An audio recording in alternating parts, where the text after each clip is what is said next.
আসসালামু আলাইকুম। আজ আমি আপনাদের একটি সবজি রেসিপি শেয়ার করব। এই সবজির রেসিপি তৈরির জন্য আমি এখানে পেঁপে, গাজর, মুরগির মাংস কিউব কিউব করে কেটে নিয়েছি। আপনারা চাইলে এখানে অন্য কোনো সবজি বা চিংড়ি মাছ ব্যবহার করতে পারেন। প্রথমে গরম তেলে মুরগির মাংসগুলো সামান্য পরিমাণ হলুদ, লবণ দিয়ে ফ্রাই করে নেব। পেঁয়াজ, কাঁচামরিচ কুচি ব্রাউন করে ভেজে নেব। তারপর সেখানে আদা বাটা, মরিচ বাটা, জিরে বাটা, হলুদের গুঁড়া, ধনিয়ার গুঁড়া, জিরার গুঁড়া অ্যাড করে পরিমাণ মতো লবণ দিয়ে ভালো করে কষিয়ে নেব। মশলাটা ভালো করে কষানো হয়ে গেলে তারপরে কেটে রাখা সবজিগুলো অ্যাড করে দেব।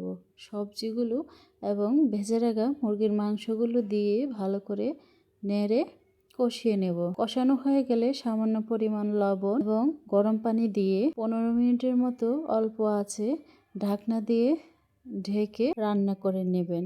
এই সবজি পরোটা বা গরম ভাতের সাথে খুবই ভালো লাগে।